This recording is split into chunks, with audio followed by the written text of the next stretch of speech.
Bom dia, irmãos, a todos que estão aqui e os que nos acompanham pela transmissão online.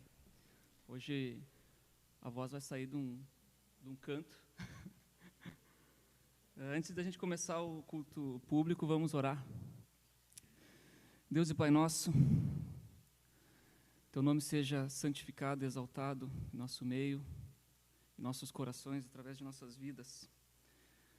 Nós somos gratos por estarmos vivos, pelas Tuas misericórdias que se renovaram hoje.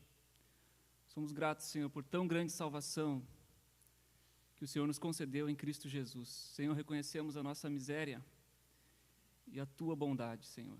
Fala conosco, habilita os nossos ouvidos para considerar a Tua palavra e abre os nossos corações, prepara o solo do nosso coração para receber a Tua palavra e que dê fruto. Em nome de Jesus, amém. Salmo 100.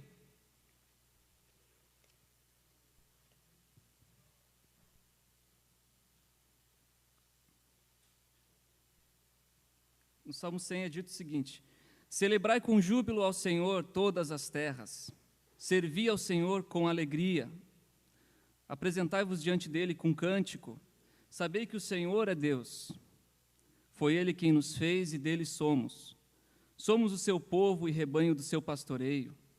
Entrai por suas portas com ações de graças e nos seus átrios com hinos de louvor.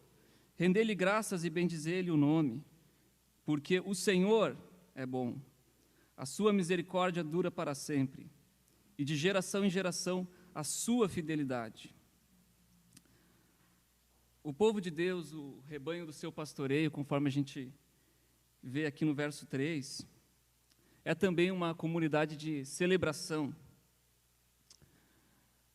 Aqueles que foram tirados da escravidão, do império das trevas, da morte, do medo, do mal, na boca desses deve-se achar riso, alegria,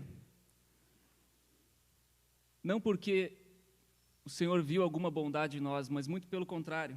O Salmo mostra que nós devemos celebrar porque o Senhor é bom. É porque o Senhor é bom. Isso significa que só Ele é pleno e perfeito em si mesmo. E o Senhor é bom e dá de provar da sua bondade. Ele nos conduz ao arrependimento, como diz o apóstolo Paulo aos Romanos, no capítulo 2, versículo 4. Se nós formos considerar as reuniões das mais várias religiões que já existiram e que ainda existirão no mundo, nós não encontramos um canto com júbilo, com alegria, com gozo na alma. Porque a tentativa natural do ser humano é tentar ser bom diante de Deus, para ser aceito por Deus. Mas nós somos o povo que reconhece a nossa própria maldade, a nossa própria miséria, e que não há nenhum resquício de bondade em nós mesmos. Mas porque o Senhor é bom, Ele nos resgatou, e por isso a nossa boca pode estar cheia de riso, nosso canto pode haver júbilo. Então, a primeira música, nós vamos cantar sobre a bondade de Deus. Talvez os versos os irmãos ainda não conheçam, mas o refrão é muito simples, então é fácil de acompanhar. Porque Deus é bom. 3, 4...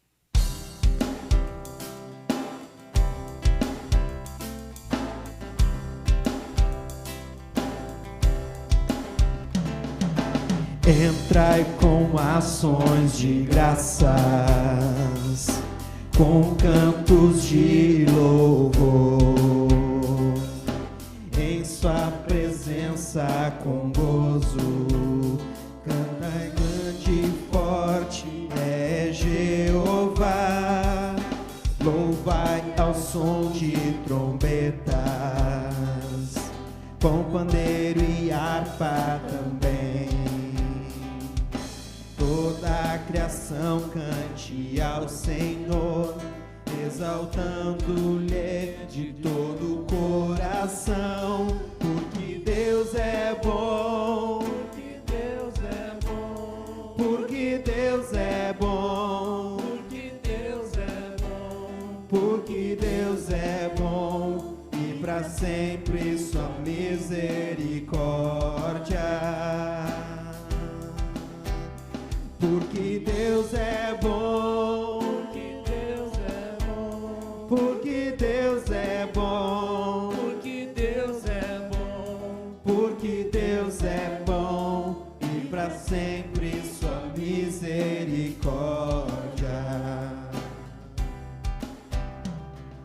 Cristo é para sempre exaltado, Ele é o Criador. Toda a criação cante ao Senhor, levantando as mãos para o adorar, porque Deus é bom, porque Deus é bom, porque Deus é bom, porque Deus é bom, porque Deus é bom, e para sempre sua misericórdia. Porque Deus é bom, porque Deus é bom, porque Deus é bom, porque Deus é bom, e para sempre sua misericórdia. Porque Deus é bom, e para sempre sua misericórdia.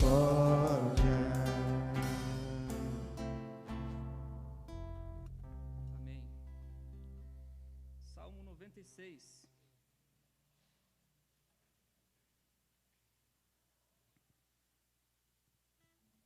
Salmo 96.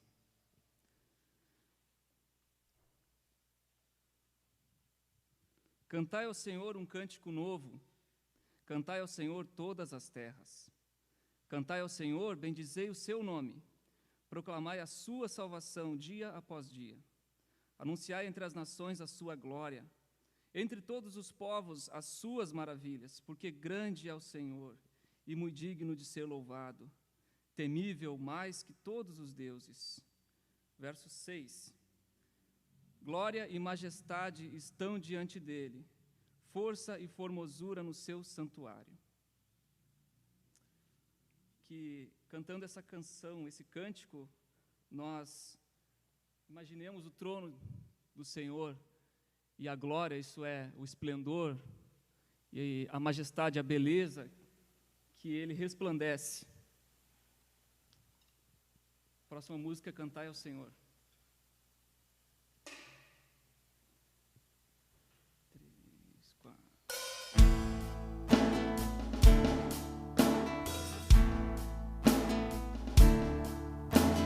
Dai ao Senhor um cântico novo, cantai ao Senhor todas as terras, cantai ao Senhor, bendizei o seu nome, proclamai a sua salvação, anunciai entre as nações a sua glória, e entre todos os povos as suas maravilhas, porque grande é o Senhor, muito digno de ser louvado, mais terrível do que falsos deuses.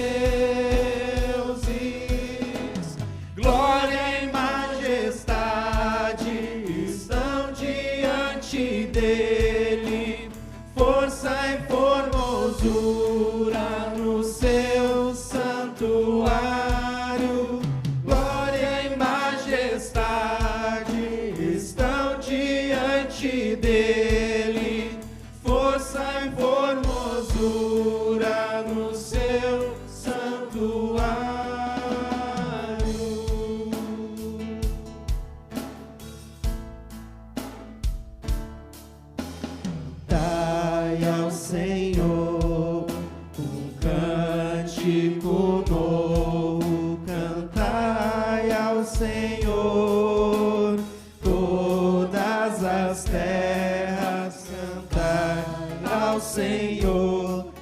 bendizei o seu nome, proclamai a sua salvação.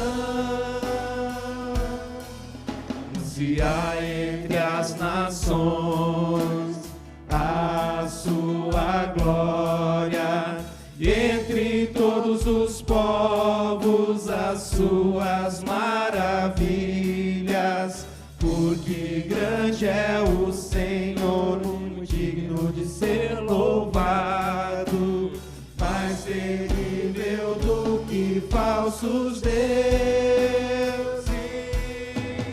Glória e majestade estão diante dele, força e formosura no seu santuário. Glória e majestade estão diante dele, força e formosura no seu santuário.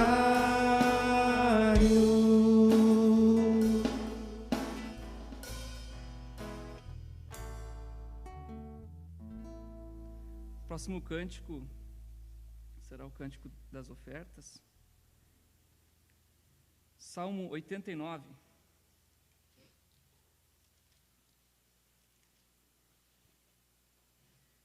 Os versos 1 ao 8.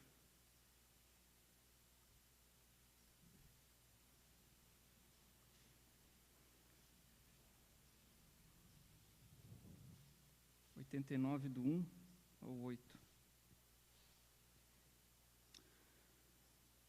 Cantarei para sempre as tuas misericórdias, ó Senhor. Os meus lábios proclamarão a todas as gerações a tua fidelidade. Pois disse eu, a benignidade está fundada para sempre. A tua fidelidade tu a confirmarás nos céus, dizendo, fiz aliança com o meu escolhido e jurei a Davi, meu servo. Para sempre estabelecerei a tua posteridade e firmarei o teu trono de geração em geração. Celebram os céus as tuas maravilhas, ó Senhor, e na Assembleia dos Santos a tua fidelidade. Pois quem nos céus é comparável ao Senhor? Entre os seres celestiais, quem é semelhante ao Senhor? Deus é sobremodo tremendo na Assembleia dos Santos e temível sobre todos os que o rodeiam. Ó Senhor, Deus dos exércitos, quem é poderoso como tu és, Senhor, com a tua fidelidade ao redor de ti? O próximo cântico fala da fidelidade do Senhor, que nós possamos estar meditando na sua fidelidade.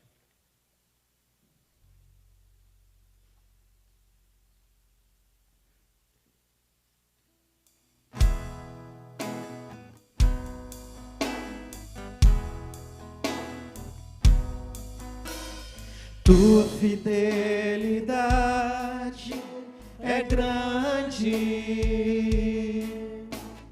tua fidelidade incomparável é, ninguém é como tu, bendito Deus, grande é tua fidelidade. Tua fidelidade é grande, tua fidelidade incomparável é, ninguém é como tu, bendito Deus, grande é tua fidelidade. Grande é tua fidelidade.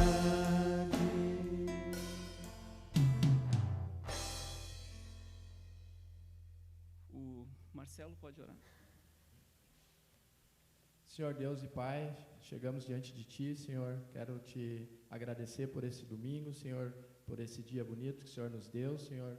Te agradecer por cada pessoa que o Senhor trouxe aqui, Senhor, nesta manhã, Senhor. Também quero Te louvar, Senhor, e Te agradecer pela Tua fidelidade, como acabamos de cantar aqui, Senhor. Obrigado porque a cada dia, Senhor, podemos ver em nossas vidas o Senhor com a sua fidelidade trabalhando em nossas vidas, Senhor. Obrigado porque isso não depende de nós, Senhor. Mesmo nós, muitas vezes, tendo sido infiéis a Ti, Senhor, Tu tem a Tua fidelidade sempre limpa e transparente com nós, Senhor. Quero Te agradecer também, Senhor, por tudo que o Senhor tem nos dado, Senhor, e por tudo que, além do que nós merecemos, Senhor. Quero Te agradecer porque essas ofertas que vieram aqui à frente, Senhor, nada mais são do que uma parte daquilo que o Senhor tem nos dado, Senhor.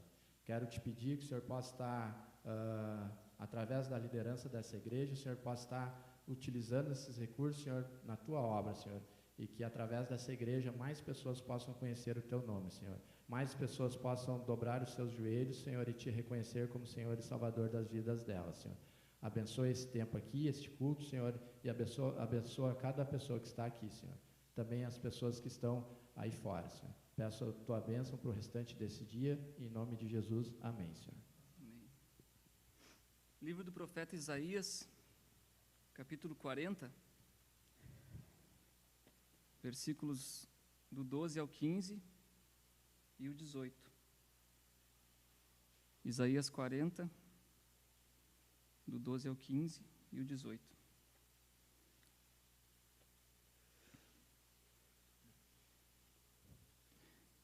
Quem na concha de sua mão mediu as águas e tomou a medida dos céus a palmos? Quem recolheu na terça parte de um éfa o pó da terra e pesou os montes em romana e os outeiros em balança de precisão? Quem guiou o Espírito do Senhor, ou, como seu conselheiro, o ensinou? Com quem tomou ele conselho para que lhe desse compreensão? Quem o instruiu na vereda do juízo e lhe ensinou sabedoria e lhe mostrou o caminho de entendimento? Eis que as nações são consideradas por ele como um pingo que cai de um balde e como um grão de pó na balança.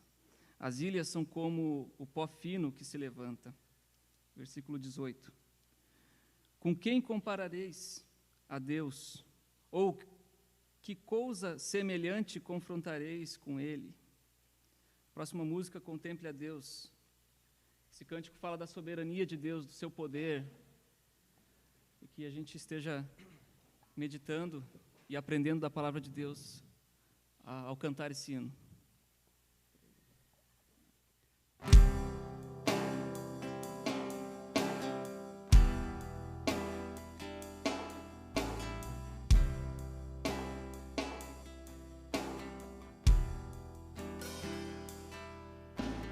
Quem formou as ondas ao falar, quem contou a areia do mar, reis e povos tremem com sua voz, a criação lhe rende adoração.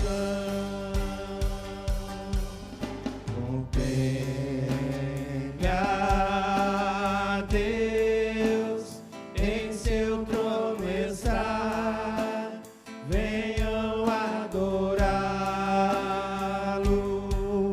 Contemple ao Rei, incomparável é, venham adorá-lo.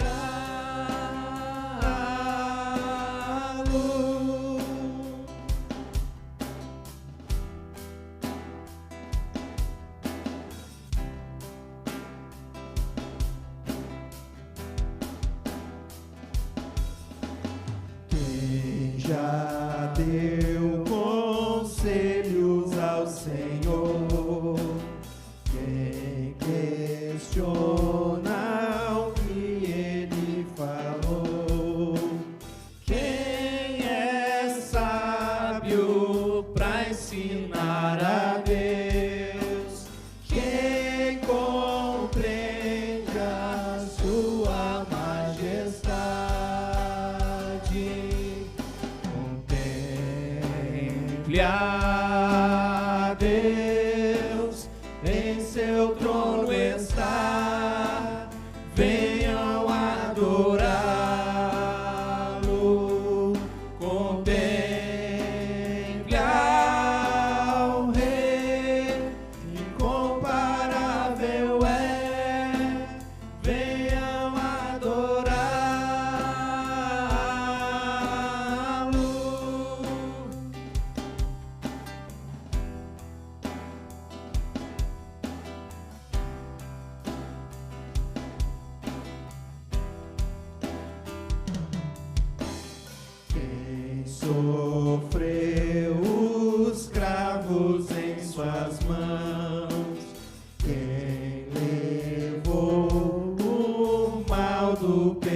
Salvador, Jesus Cristo, humilde a perecer, triunfou e reina com poder. Contemple a Deus, em seu trono está, venham adorá-lo. Contemple ao Rei, incomparável é, venham adorá-lo.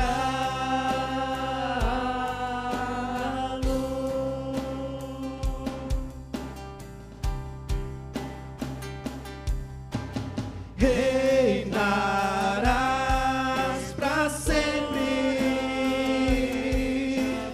reinarás para sempre, reinarás para sempre, reinarás para sempre. Contemple a Deus, em seu trono está, venham adorá-lo. Contemple ao Rei, incomparável é, venham adorá-lo.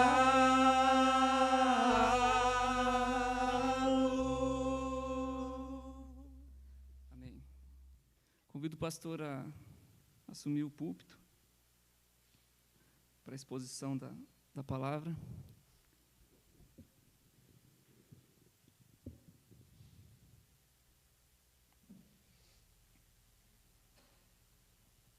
E vamos orar. Deus e Pai nosso, te damos graças, Senhor, mais uma vez, pelas tuas misericórdias, pela tua graça, pela tua compaixão. Senhor, fala conosco. Senhor, habilita, Senhor, nosso coração para receber a tua semente e que ela dê fruto, Senhor, para a tua glória. Em nome de Jesus, amém.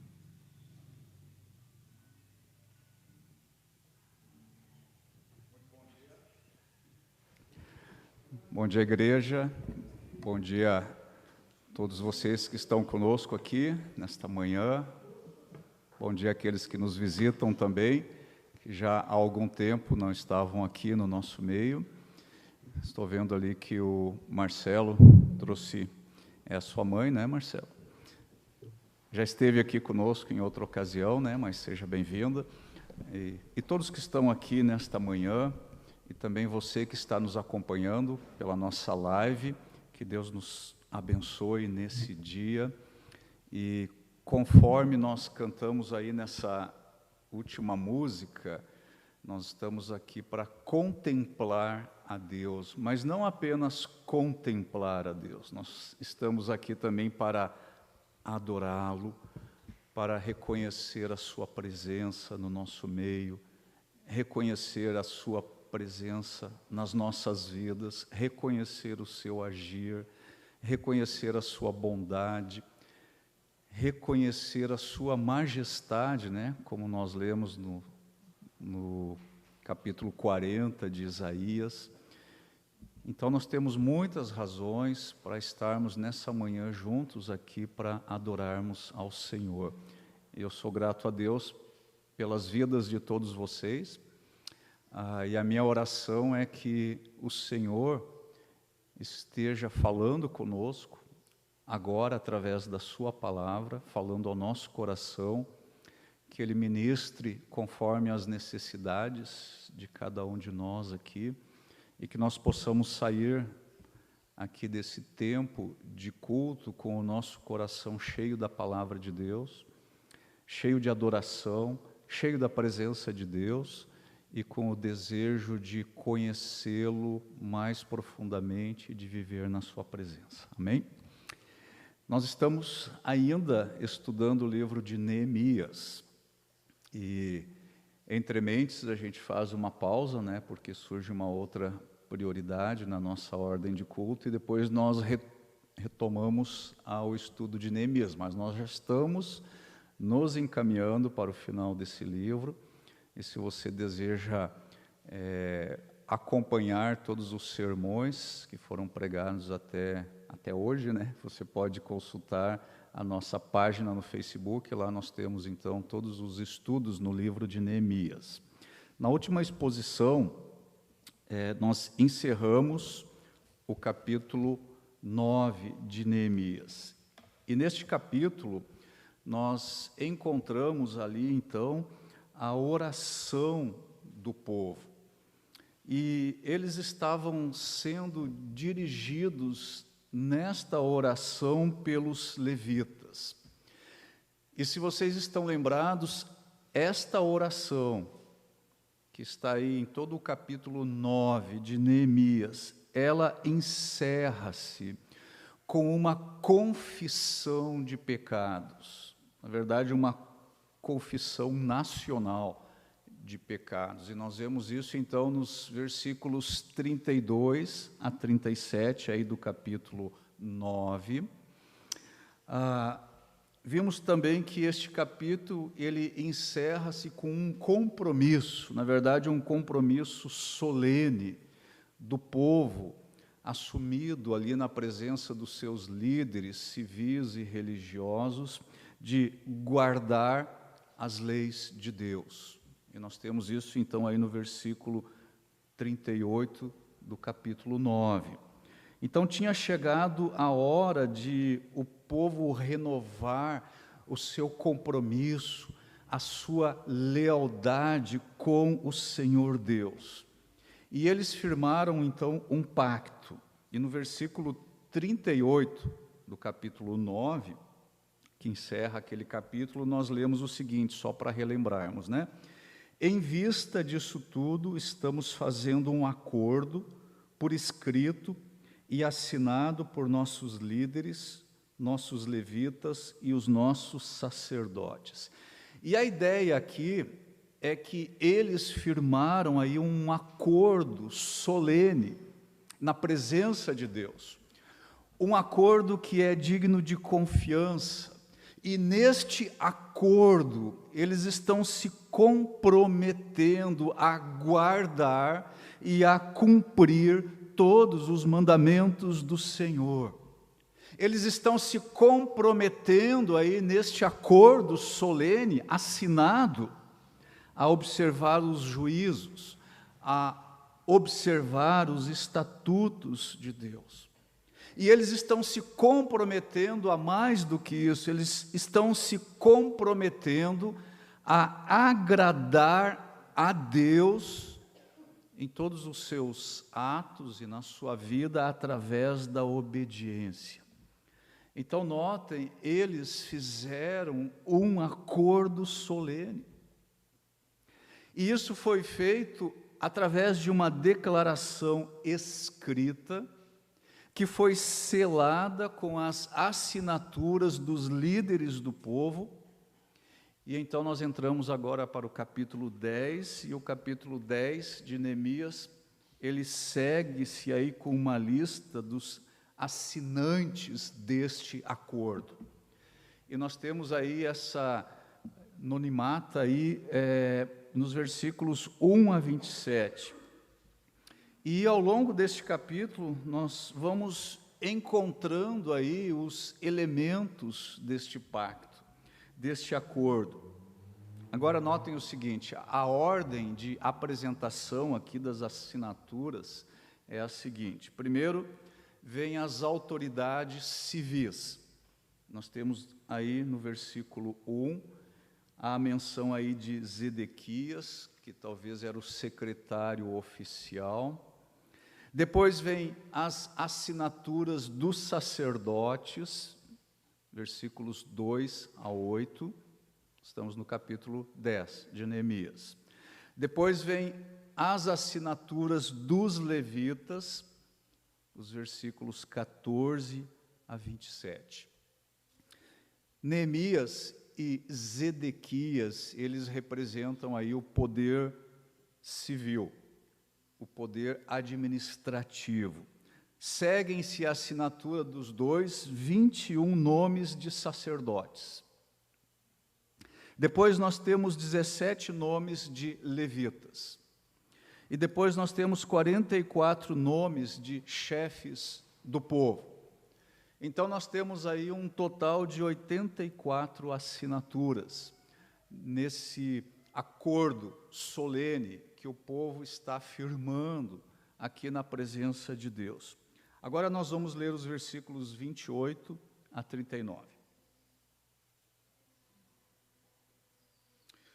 O restante do povo, sacerdotes, levitas, porteiros, cantores, servidores do templo e todos os que se separaram dos povos vizinhos, por amor à lei de Deus, com suas mulheres e com todos os seus filhos e filhas capazes de entender.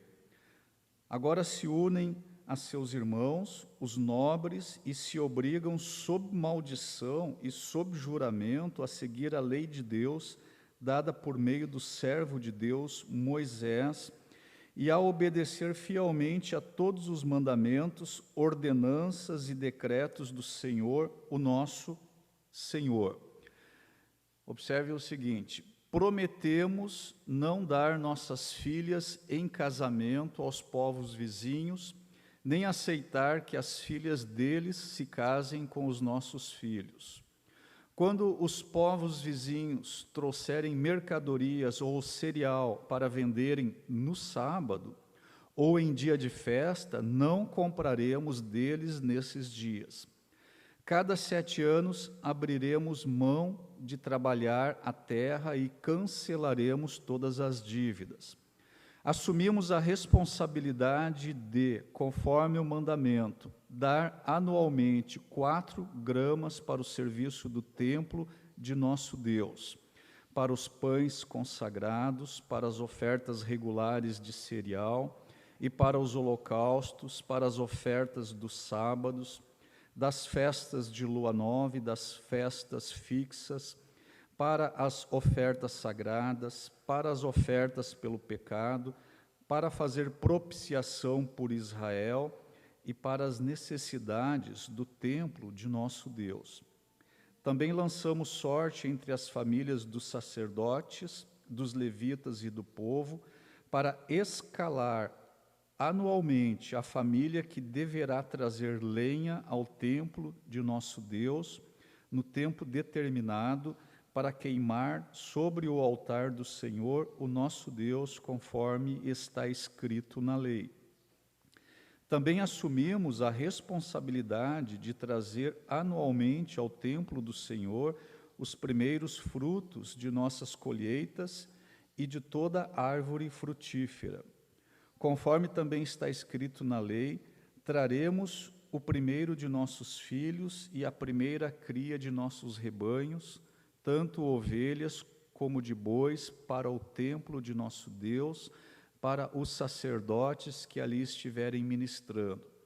Além do mais, traremos para os depósitos do templo de nosso Deus, para os sacerdotes, a nossa primeira massa de cereal moído e as nossas primeiras ofertas de cereal, do fruto de todas as nossas árvores e de nosso vinho e azeite.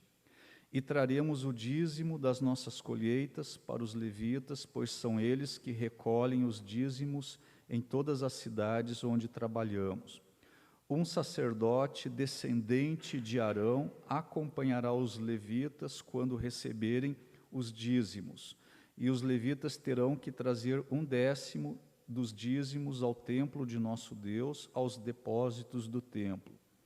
O povo de Israel, inclusive os levitas, deverão trazer ofertas de cereal, de vinho novo e de azeite aos depósitos onde se guardam os utensílios para o santuário. É onde os sacerdotes ministram e onde os porteiros e os cantores ficam. Não negligenciaremos o templo de nosso Deus. percebam o seguinte, dentro do contexto e dentro daquilo que nós já vimos até aqui, então o muro estava terminado, concluído, foi concluído em 52 dias, a aliança que Deus fizera com o seu povo nos dias de Moisés, ela foi agora reestabelecida. Essa aliança ela está descrita em Deuteronômio, capítulo 8, você pode conferir isso depois. E nesta aliança existem promessas e princípios que são muito importantes, promessas que eram para Israel, mas existem princípios que valem para todos nós hoje. Nós que somos o povo de Deus, da nova aliança. E hoje nós queremos perceber, então, alguns destes princípios que estão presentes neste pacto que foi renovado. E, ao fazer isso, eu desejo aplicar esses princípios às nossas vidas, aplicar esses princípios à vida da igreja. Eles são válidos para nós hoje. E se existe algo que realmente me chama a atenção, que realmente me impressiona, é o fato de que o nosso relacionamento com Deus, e meus queridos, isso é muito importante, o nosso relacionamento com Deus, ele vai muito além, mas muito além mesmo, da nossa simples presença em reuniões da igreja, ele vai muito além das nossas devoções regulares. O nosso relacionamento com Deus, ele deve afetar também os nossos relacionamentos uns com os outros. Nós vemos isso no versículo 30. Deve afetar também a forma como nós gastamos o nosso tempo, está aí no versículo 31, e deve afetar também a maneira como nós lidamos com os nossos recursos financeiros. E nós vemos isso nos versículos 32 a 39. Então, nós devemos ter tudo isso em mente. Esses princípios, eles estão presentes ali naquele acordo solene, firmado pelo povo e seus líderes, e esses princípios, eles são válidos e normativos para nós hoje também, a igreja.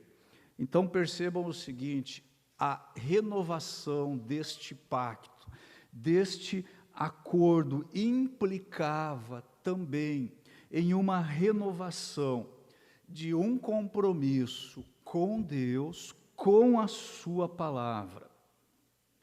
E a renovação deste compromisso com Deus e com a sua palavra afetava diretamente os relacionamentos pessoais, afetava diretamente a administração do tempo e afetava diretamente também a administração dos recursos financeiros. A verdade é, meus queridos, que quando nós resolvemos seguir a Deus, quando nós resolvemos nos comprometer com Deus, está implícito neste compromisso que nós também vamos honrar a Deus em todas essas áreas. Agora notem o seguinte, os israelitas, eles haviam se afastado do seu compromisso original, eles rasgaram o acordo, eles foram desobedientes a Deus, eles não foram fiéis à aliança e por isso eles foram castigados, 70 anos no exílio. Mas agora, ao renovarem a aliança, ao renovarem este acordo, ao firmarem este pacto com o Senhor, na presença dos seus líderes civis e religiosos, mas principalmente na presença de Deus, eles estão decidindo juntos a fazerem aquilo que está aí no versículo 29.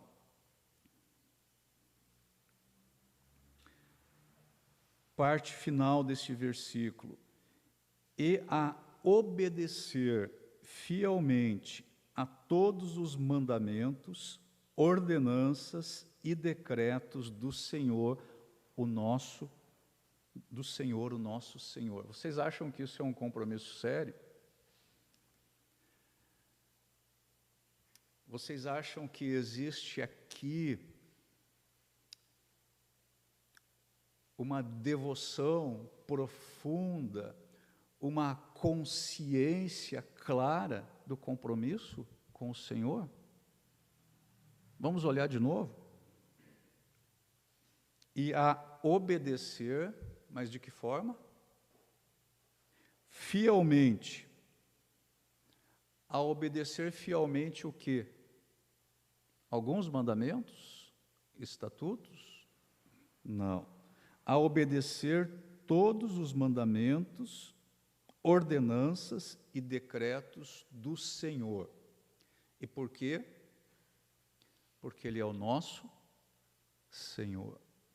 Vejam a fidelidade, vejam o compromisso integral e vejam a consciência de quem eles estavam servindo.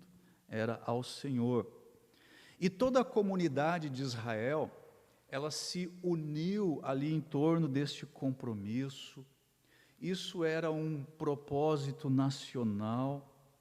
E o povo, ao firmar esse pacto, esse acordo, estava decidindo, e eles estavam decidindo coletivamente que a vida deles seria caracterizada pela obediência.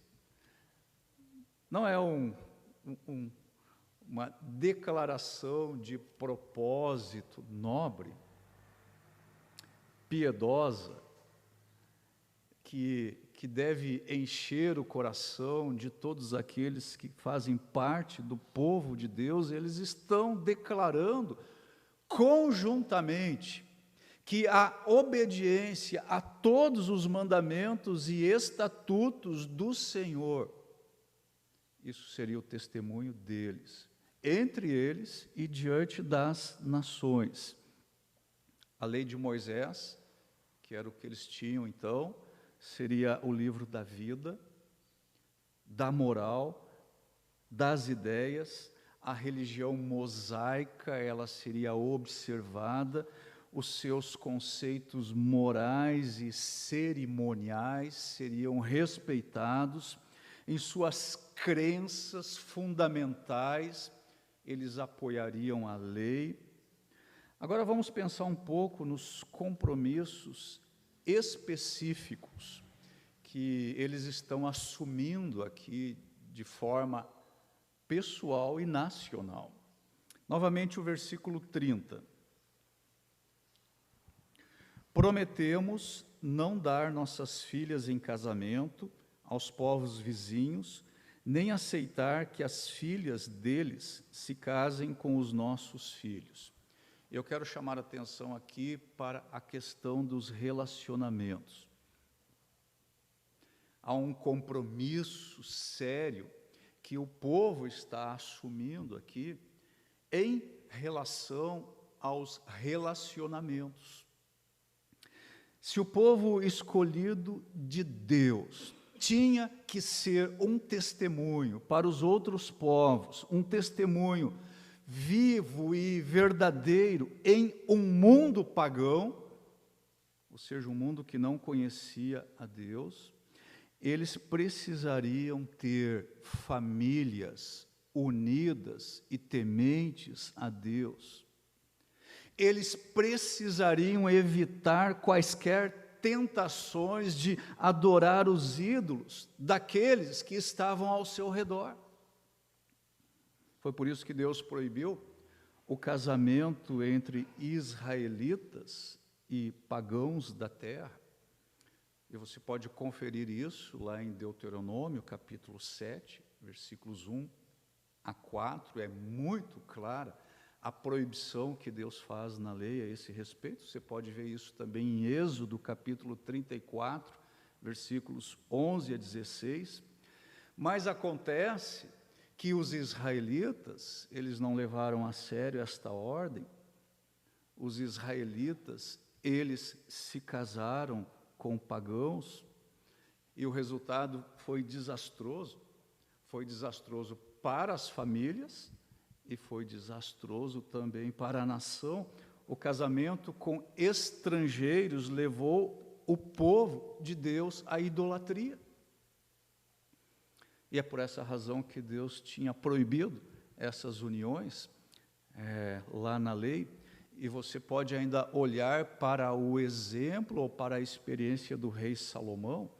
Você pode ver isso em 1 Reis, capítulo 1, versículos 1 a 11, onde nós somos informados que Salomão casou com muitas mulheres pagãs, e nós somos informados, então, de toda a tragédia que isso significou para a sua vida e para o rei.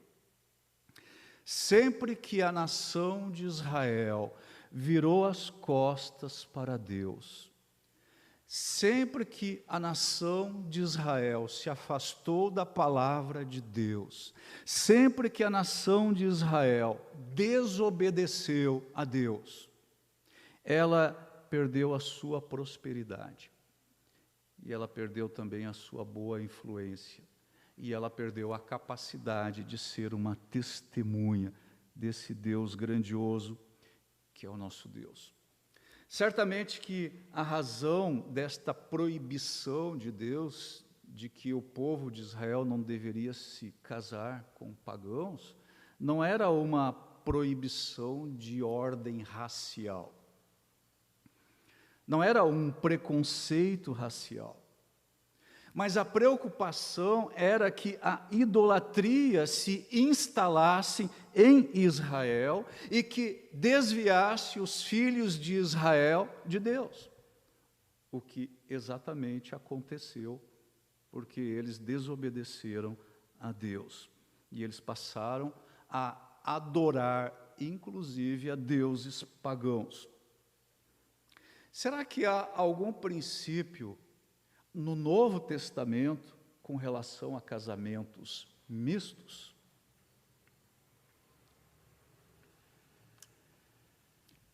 Casamentos mistos, agora pensando no contexto de igreja, de crentes com incrédulos, será que há algum princípio no Novo Testamento a esse respeito? Vamos dar uma olhadinha em 2 Coríntios.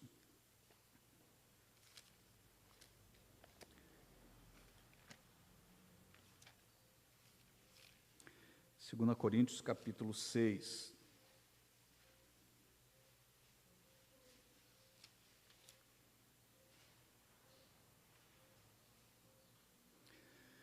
Segunda Coríntios, capítulo 6, vamos ler o versículo 14. Paulo escreve o seguinte: não se ponham em julgo desigual com os descrentes, pois o que tem em comum a justiça e a maldade, ou que comunhão pode ter a luz com as trevas, que harmonia entre Cristo e Belial, que há de comum entre o crente e o descrente, que acordo há entre o templo de Deus e os ídolos, pois somos santuário do Deus vivo. Como disse Deus, habitarei com eles e entre eles andarei, serei o seu Deus, e eles serão o meu povo.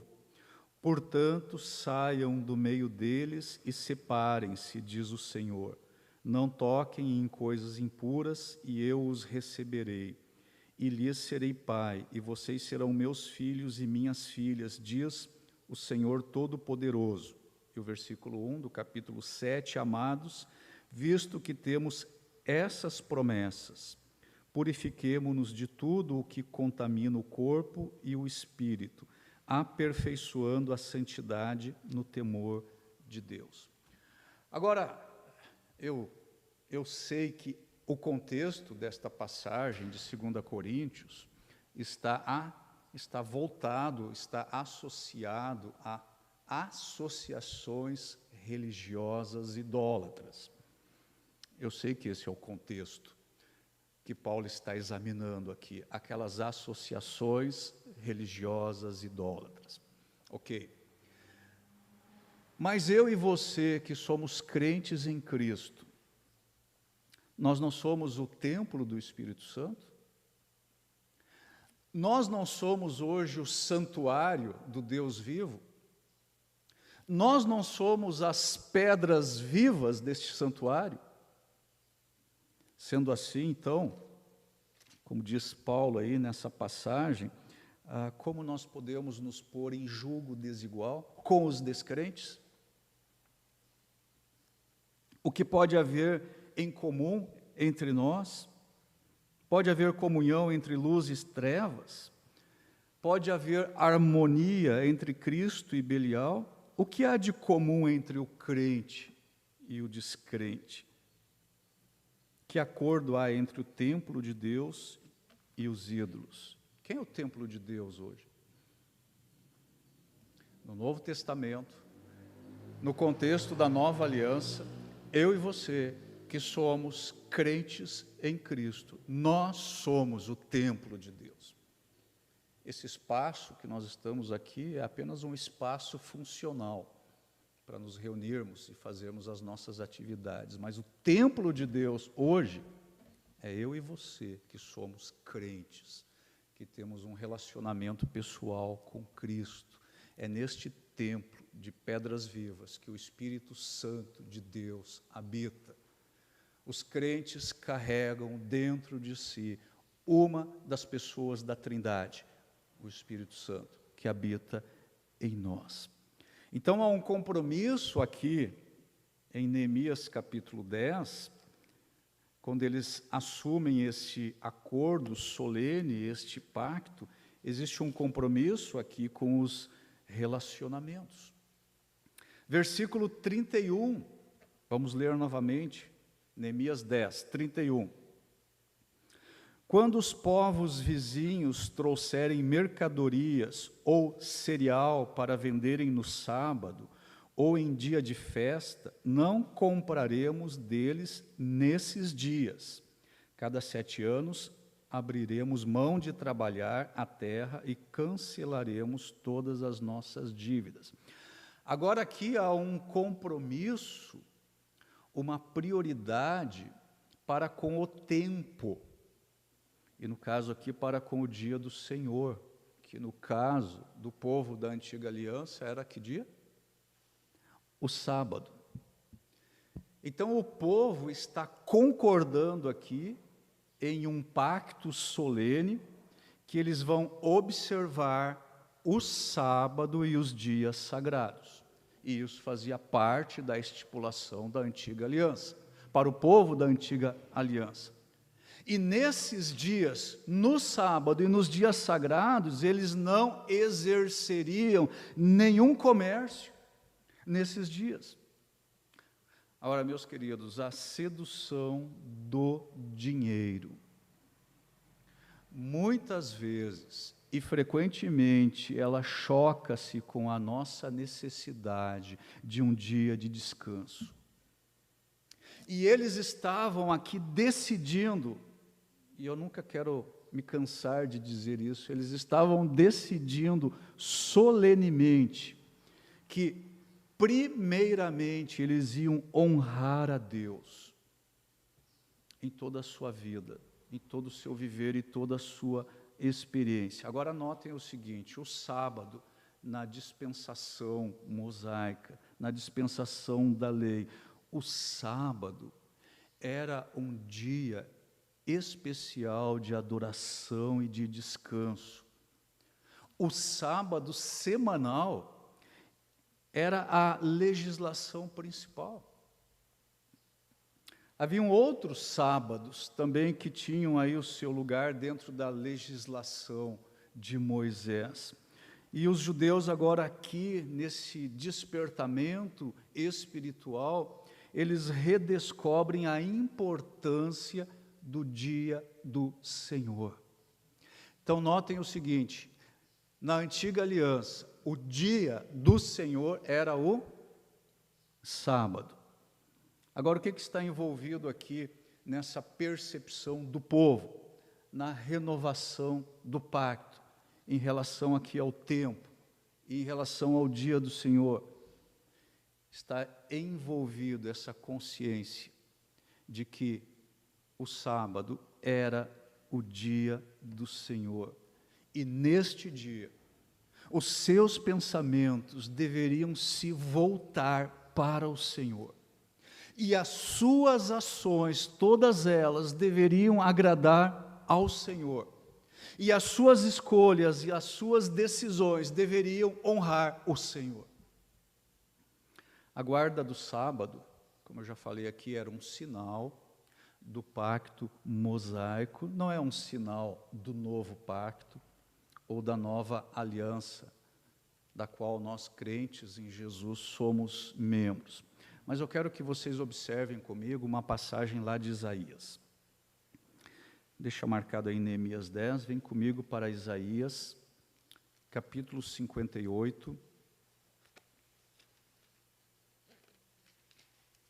Nós vamos ler os versículos 13 e 14. Isaías 58, 13 e 14. Olhem o seguinte. Isso que o profeta está falando aqui diz respeito ao sábado. E Deus está falando através do profeta aqui.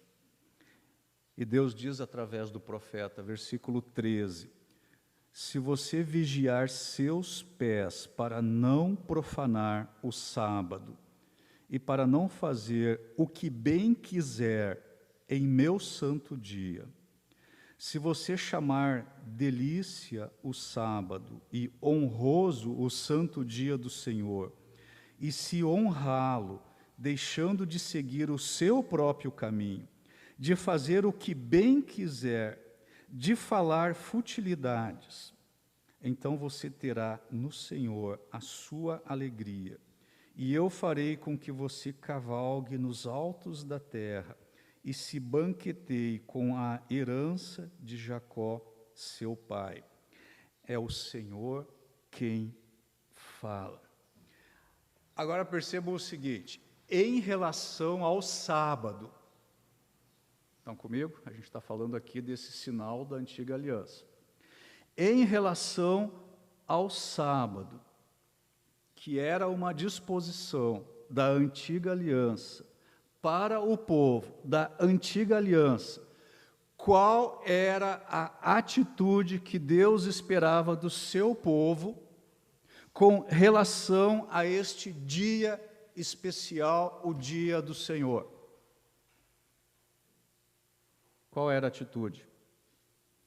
Eles não deviam profanar o sábado, eles não deviam cuidar de seus negócios pessoais neste dia, eles não deviam seguir os seus próprios caminhos neste dia, eles não deviam se ocupar com seus próprios negócios, e eles não deviam falar palavras vãs ou inutilidades.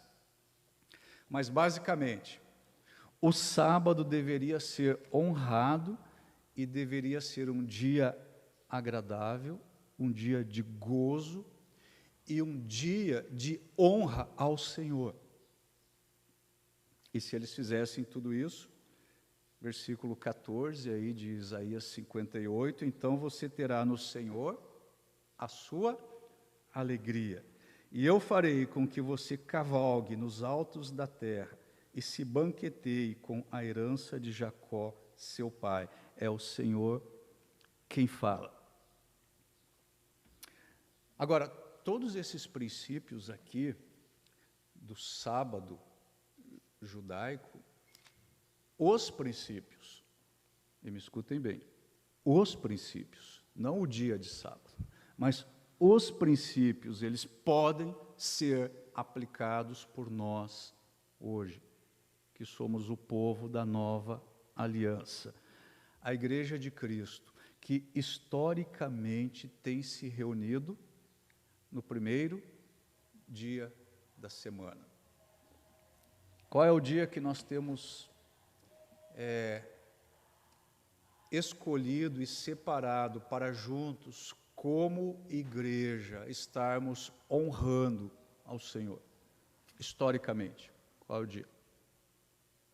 É o domingo. Agora a pergunta é a seguinte, meus queridos: como eu e você estamos guardando o dia do Senhor hoje? Como eu e você estamos guardando este dia? Como eu e você estamos guardando o domingo? E de novo, eu sei que vocês me entendem bem, que isso que eu estou dizendo não significa que nós só devemos agradar e honrar o Senhor no domingo. Mas coletivamente, como igreja, em adoração comunitária, coletiva, e individualmente neste dia, que é um dia que nós separamos para o Senhor, como nós estamos guardando este dia? E a pergunta é a seguinte: Deus tem tido realmente o primeiro lugar? E a pergunta que eu preciso fazer para mim e você precisa fazer para você: nós não estamos profanando o domingo? Nós não estamos cuidando dos nossos próprios interesses neste dia? Seguindo os nossos próprios caminhos? Cuidando dos nossos próprios negócios? Investindo em nossa própria conveniência? E talvez gastando todo dia com palavras vãs, futilidades, inutilidades, palavras que não edificam? Será que nós estamos usando o dia de domingo para todo tipo de atividade do nosso bel prazer? Mais uma vez o versículo 14 de Isaías 58.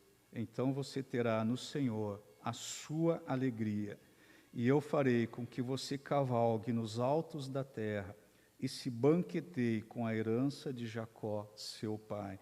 É o Senhor quem fala.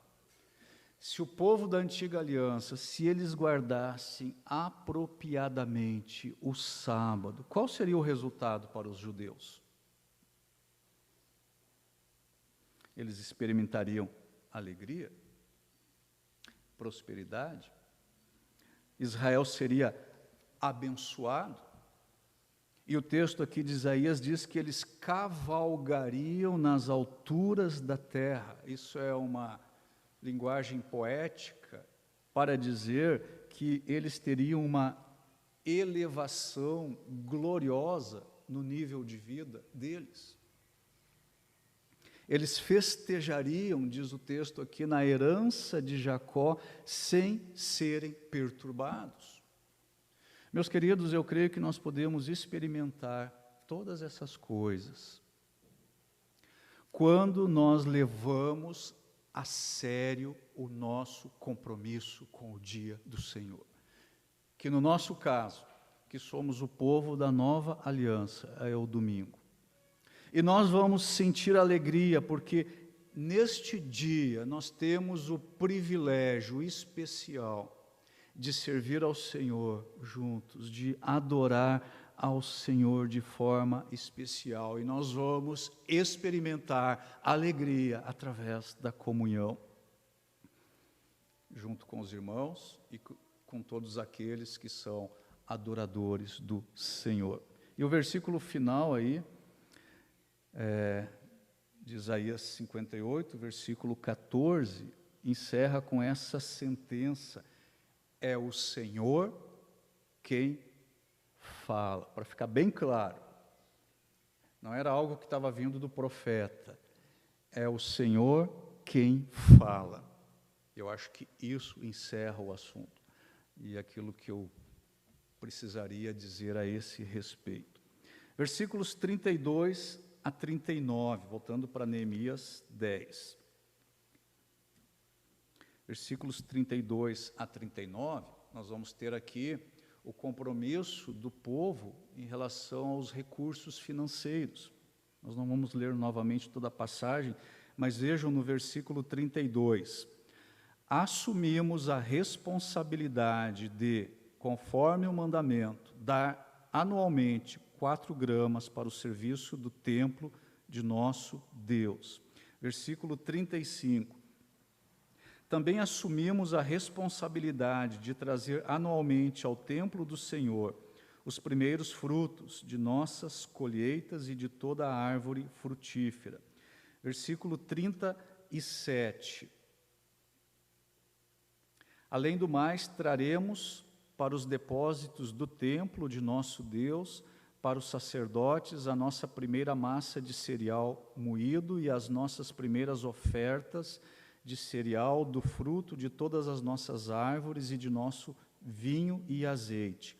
E traremos o dízimo das nossas colheitas para os levitas, pois são eles que recolhem os dízimos em todas as cidades onde trabalhamos. E o versículo 39. O povo de Israel, inclusive os levitas, deverão trazer ofertas de cereal, de vinho novo e de azeite aos depósitos onde se guardam os utensílios para o santuário. É onde os sacerdotes ministram e onde os porteiros e os cantores ficam. Não negligenciaremos o templo de nosso Deus. Então o povo agora, nessa renovação de pacto, eles começam a pagar novamente aí as taxas do templo, e Neemias ele se mostra aqui insistente quanto à necessidade de sustentar o templo e o culto. E aí no versículo 34 há a preocupação em se definir de quem era a responsabilidade pela lenha. Olhe novamente aí o versículo 34. Também lançamos sorte entre as famílias dos sacerdotes, dos levitas e do povo, para escalar. Um parêntese, fazer escalas não é pecado, viu? Tem gente que não gosta de escalas, né? Tem que ser tudo livre. Fazer escalas não é pecado, viu? Eles resolveram aqui fazer escalar anualmente a família que deveria trazer a lenha ao templo do nosso Deus no tempo determinado, para queimar sobre o altar do Senhor, o nosso Deus, conforme está escrito na lei. Por que será que este detalhe aqui vem presente num compromisso solene? Uma escala anual das famílias que deviam trazer lenha ao templo. Por que era importante definir isso? Por um princípio muito importante, ou uma verdade muito importante. Aquilo que é dever de todos, não é dever de ninguém. Aquilo que é dever de todos, não é dever de ninguém. Então era necessário escalar as famílias que iam trazer a lenha. E para que elas pudessem, então, estar cientes das suas responsabilidades e colaborarem desta forma na obra do Senhor e no serviço do templo. No versículo 37, nós vemos que os levitas, eles estão autorizados a receberem os dízimos rurais. Versículo 37, a segunda parte. Mas o versículo 38 diz que eles não deveriam fazer isso sem supervisão. Versículo 38 diz assim: um sacerdote descendente de Arão acompanhará os levitas quando receberem os dízimos. Neemias, ele tinha preocupação aí com a boa administração. Os versículos 35 e 36 nos dão conta aí que as primícias da colheita e dos pomares tinham que ser trazidos ao templo para o sustento do ministério e para a manutenção do culto. Os primogênitos dos homens seriam remidos, ou resgatados, e eles seriam dedicados a Yahweh para servirem como sacerdotes das famílias. Então vejam, há uma profundeza, uma profundidade nesse acordo que eles estão firmando diante de Yahweh. E o compromisso final, no versículo 39, no final deste capítulo, encerra o seguinte: não negligenciaremos o templo de nosso Deus. Agora, essa frase aqui, final deste capítulo, não negligenciaremos o templo do nosso Deus, essa frase aqui, ela resume muito bem a preocupação dos profetas pós-exílicos. Quais eram os profetas desta época aqui, do pós-exílio, quando o povo retorna para a terra? Ageu, Zacarias e Malaquias. Vocês podem ler esses profetas e podem ler as mensagens destes profetas ao povo, e aí vocês vão perceber qual era a situação espiritual do povo nesta época. E isso que está descrito aqui no final do capítulo 10, não negligenciaremos o templo do nosso Deus, isso aqui resume muito bem a mensagem de Malaquias, que era o profeta aqui dessa época. Agora, antes do exílio, os cultos lá no templo, eles eram assim bem frequentados, e o templo funcionava assim como um talismã, havia uma espécie de calmante para a consciência de quem participava ali do serviço no culto. Mas agora, depois do exílio, quando eles estão de volta à terra prometida, é muito interessante que eles se ressentem de todo e qualquer esforço que eles devem fazer em favor do templo. Se você ler o livro de Ageu, você vai perceber lá a indignação do Senhor, porque cada um estava preocupado em edificar a sua própria casa, e eles construíam as suas casas com madeiras apaineladas, é a expressão, isso eram cedros valiosos que eles importavam do Líbano, enquanto a casa de Deus permanecia em ruínas. Então, isto era o que caracterizava aquela geração que tinha vindo do exílio. Qualquer esforço empregado no serviço do Senhor, na manutenção do culto, qualquer investimento no templo, era para eles sempre um motivo de reclamação. Qualquer despesa em favor do templo era sempre mal vista. Como é que nós sabemos a esse respeito? Leia Ageu, Zacarias e Malaquias.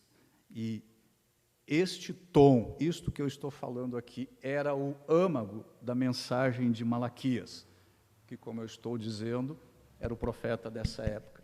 E ele disse lá em Malaquias 3,10, tão usado pelos evangélicos, mas tão fora de contexto: trazei todos os dízimos para a casa do Senhor. Malaquias diz isso. Então não havia compromisso do povo com o templo, com o culto, com a adoração, mas eles estão aqui firmando esse acordo. Eles foram despertados em relação a toda essa situação.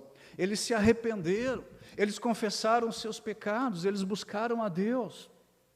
Eles desejavam agora cumprir a lei de Deus em profundidade. Eles queriam agradar a Deus, eles queriam obedecer a Deus. A casa de Deus, aqui no contexto da antiga aliança, se torna agora novamente o centro da vida do povo, o centro da adoração. Observem que as ofertas requeridas aqui, elas eram sacrificadas. Eles cuidaram agora para que a lenha fosse suficiente para o holocausto. Eles estão conscientes de que a extensão da propriedade do Senhor sobre a vida deles do domínio do Senhor, atinge a tudo que eles possuem. Atinge seus filhos, o gado, as colheitas e mesmo o vinho e o azeite. Sem um forte centro religioso, sem o templo e tudo aquilo que o templo significava no contexto de adoração da antiga aliança, eles não sobreviveriam muito tempo.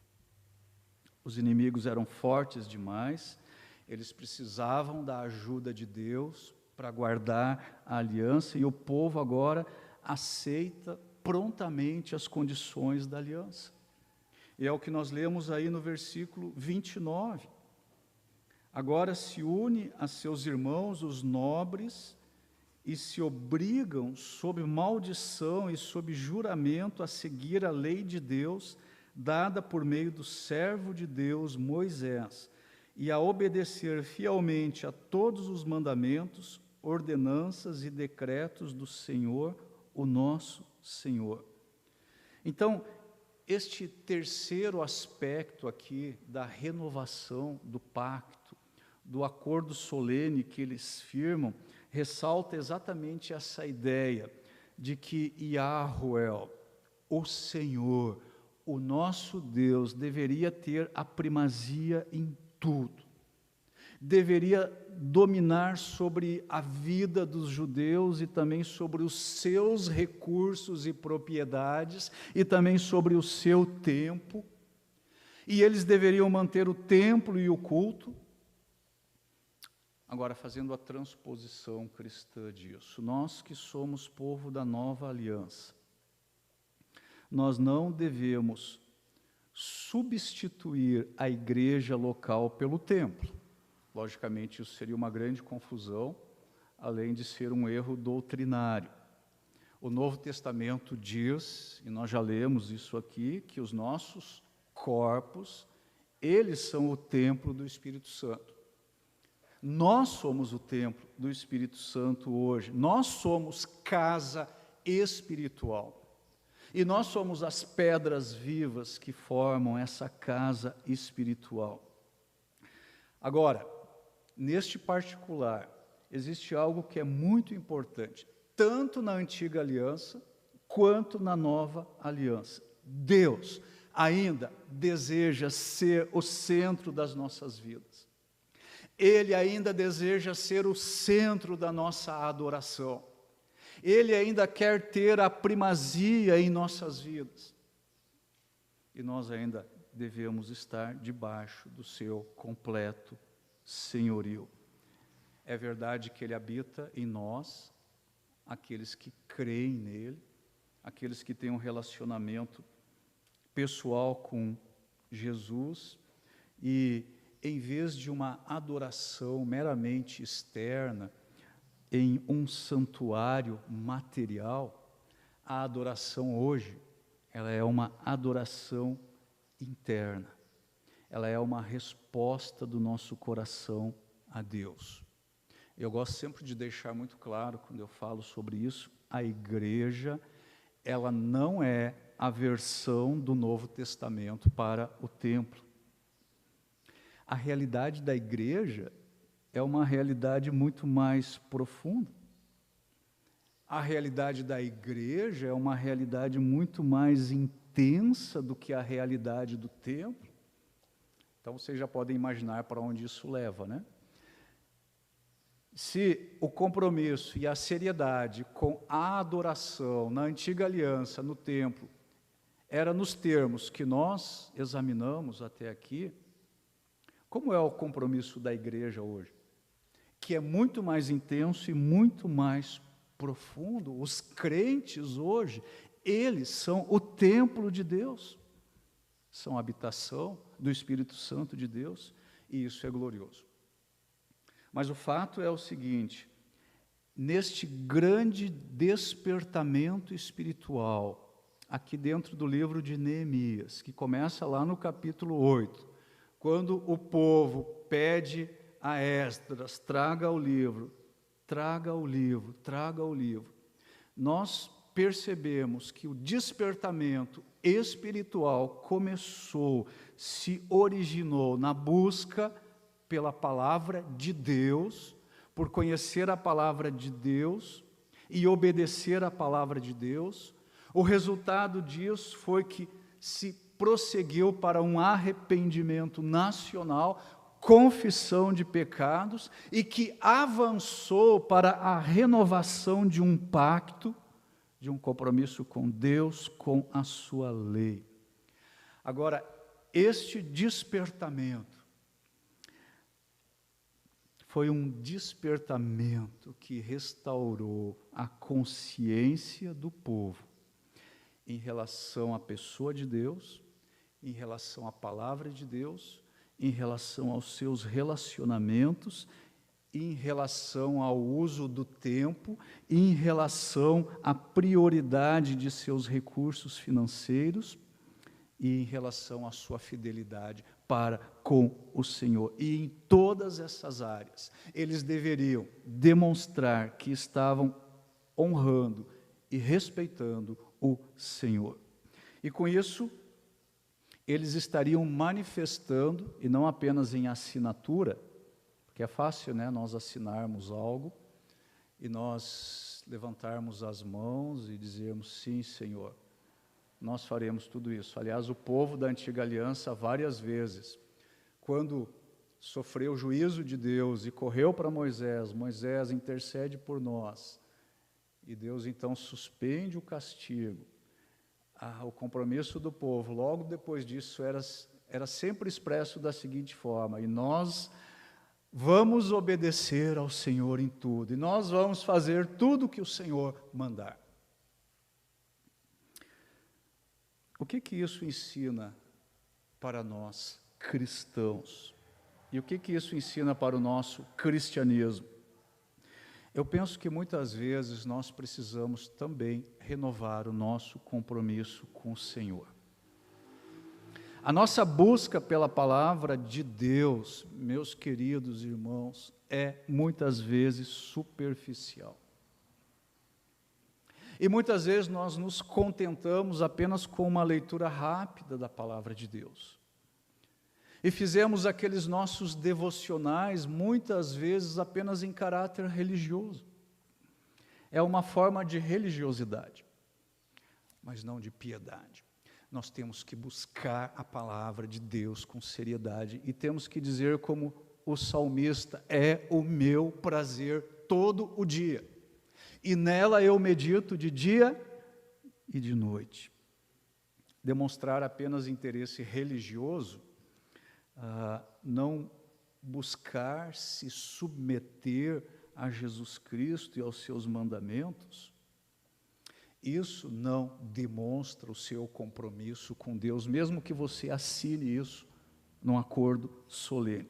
Nós precisamos nos lembrar que obedecer é melhor do que sacrificar. Quem é que disse isso?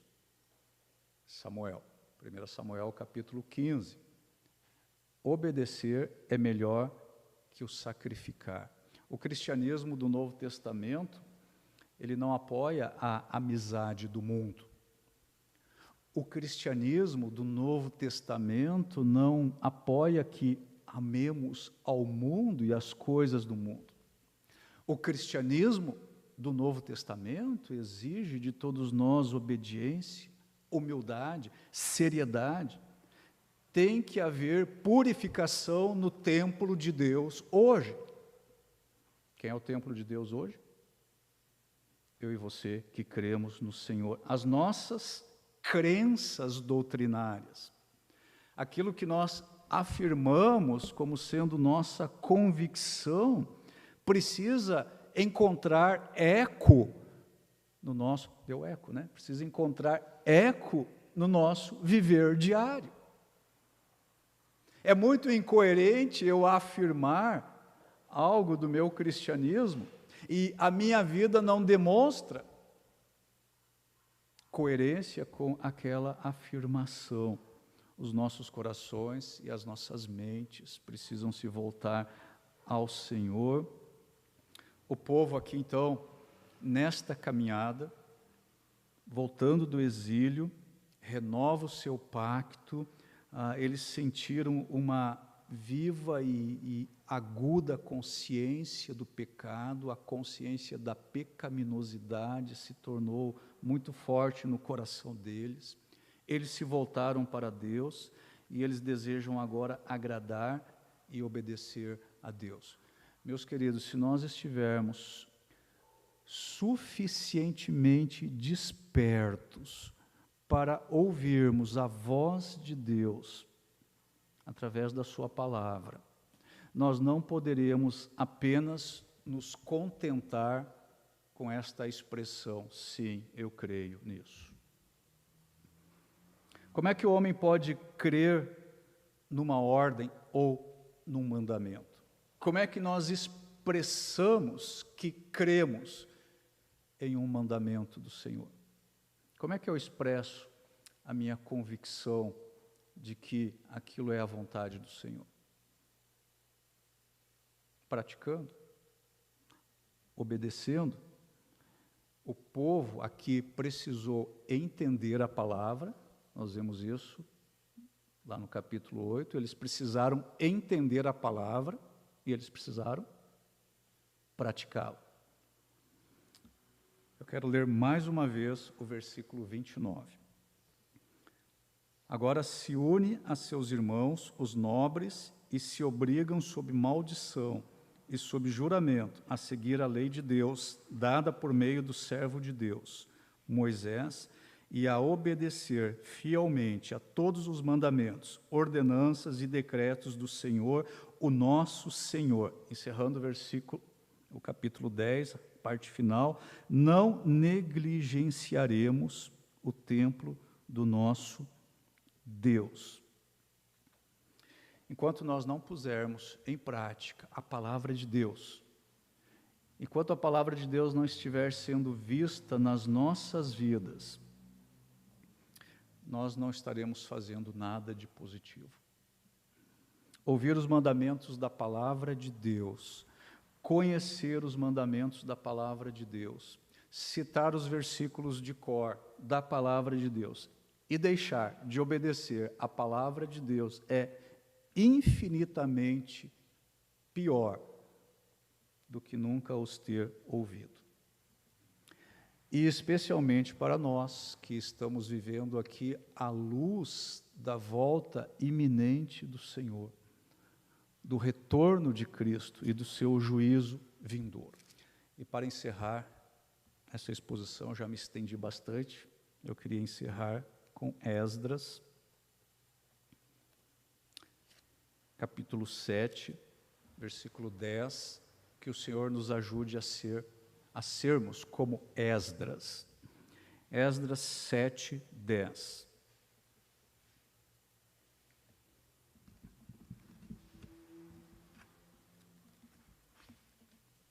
Pois Esdras tinha decidido dedicar-se a estudar a lei do Senhor e a praticá-la e a ensinar os seus decretos e mandamentos aos israelitas. Que esse seja o desejo do meu coração constantemente e do seu. Que você deseje buscar a palavra de Deus, estudando-a profundamente, com seriedade. Que você deseje praticar a palavra de Deus. E então, se você conhece e se você pratica, você pode ensinar a palavra de Deus. Que Deus faça essa obra nas nossas vidas, nos nossos corações e na vida da sua igreja. Curve sua cabeça, vamos orar. Senhor Deus, nós te agradecemos por esta manhã, por estarmos juntos aqui para prestar esse culto ao Senhor. E obrigado também, Senhor, pela tua palavra. E eu venho pedir mais uma vez que o Senhor continue a falar conosco por intermédio dela. Há tantas coisas profundas nessa sessão que nós examinamos hoje. Compromisso do povo renovado com o Senhor, compromisso com a tua palavra, um compromisso de obediência, que que teria as suas repercussões nos seus relacionamentos, no uso do tempo e dos seus recursos financeiros.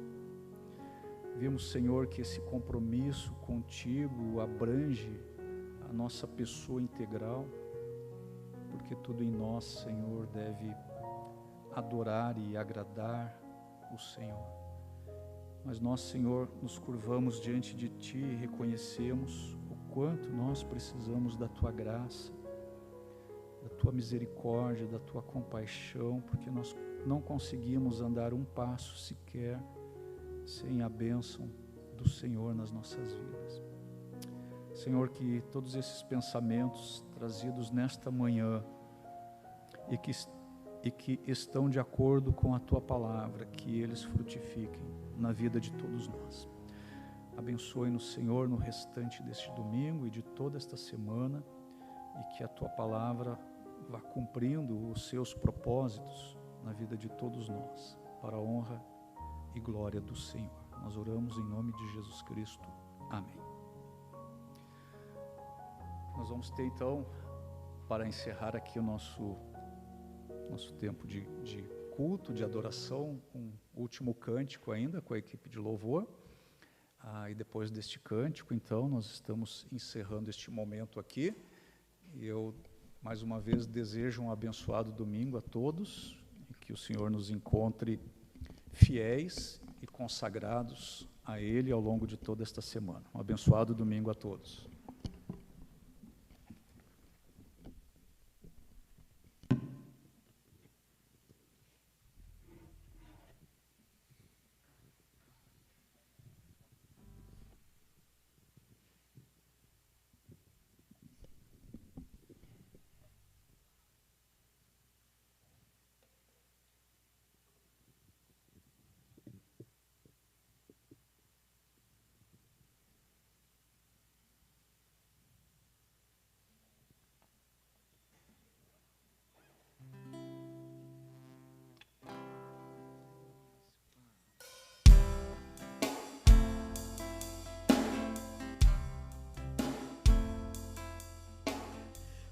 Profundidade das riquezas, tanto da sabedoria quanto do conhecimento, quão insondáveis, Senhor, são os teus caminhos.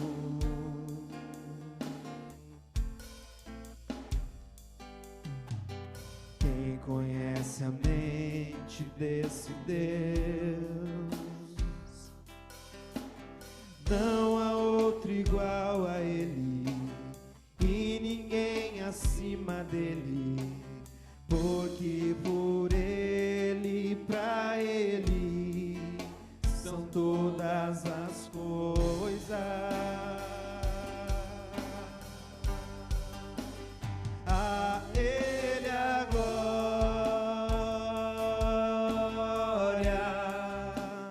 a Ele a glória,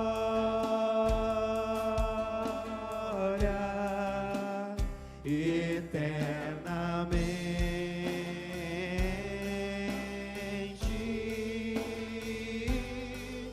Amém.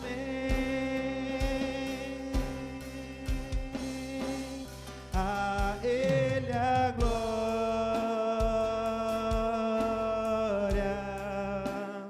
a Ele a glória,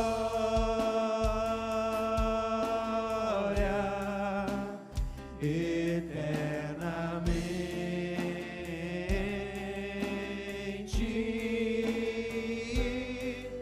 Amém.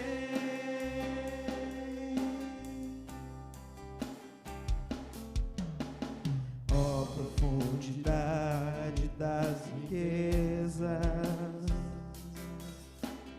tanto da sabedoria quanto do conhecimento, quão insondáveis, Senhor, são os teus caminhos.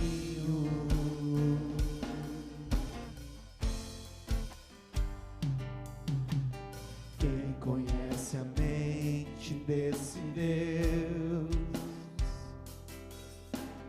Não há outro igual a Ele, e ninguém acima dele, porque por Ele, pra Ele, são todas as coisas. A Ele a glória,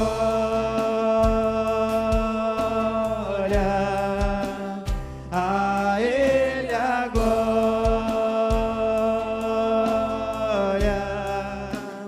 eternamente.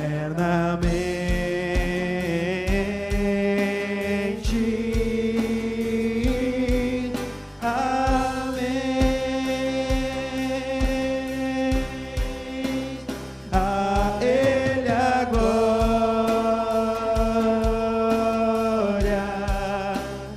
a Ele a glória,